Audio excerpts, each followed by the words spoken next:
I gotta take this opportunity. I'm here in Portland, just passing through, and I just gotta take this opportunity to point out, my last video I talked about cities being necropolises, being edifices to death and exploitation, and that comes to its ultimate fruition in the core economic zone of any city, and that's where we're at right now. So across the river over here, this is the Willamette.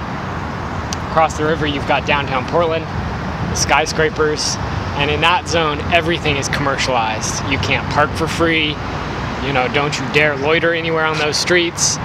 You gotta pay to use the bathroom, you gotta pay to eat, you gotta pay for everything. Every space is commodified, owned, and fully controlled.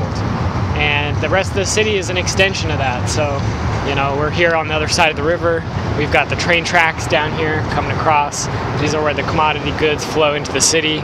We've got a big old granary over here.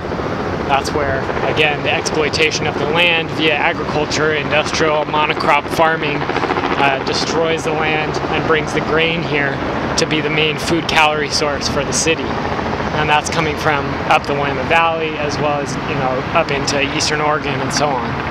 So then you've got these interstates all along here. You've got multiple highways coming in and converging, and this is primarily for the purposes of commerce.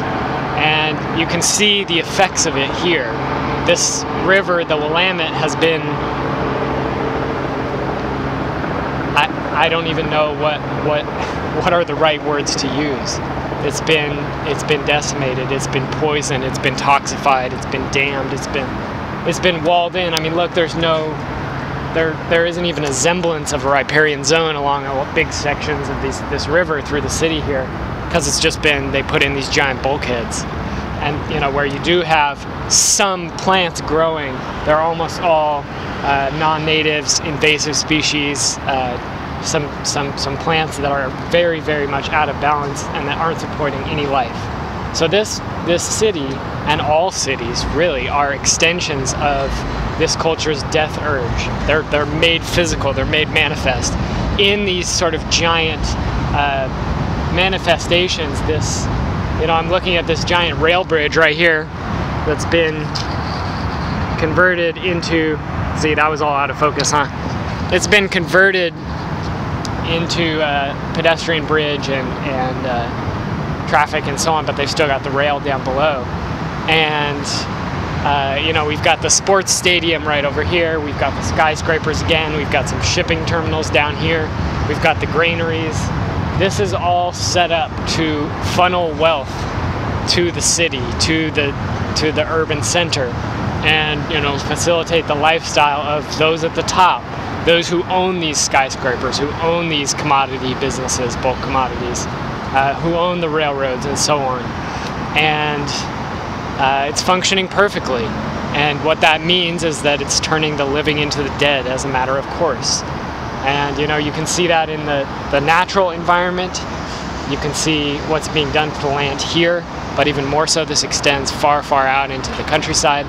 But you can also see it in the people of the city. There's homeless people all over the place here. There's all kinds of issues with mental illness, and just the level of disparity you see in, a quarter mile right here. You've got all these homeless people living under these bridges, dealing with drug problems and so on. And then a quarter mile away, you've got people up in their skyscrapers, conducting business. And a city is the place where that gets exacerbated. That's where that all happens.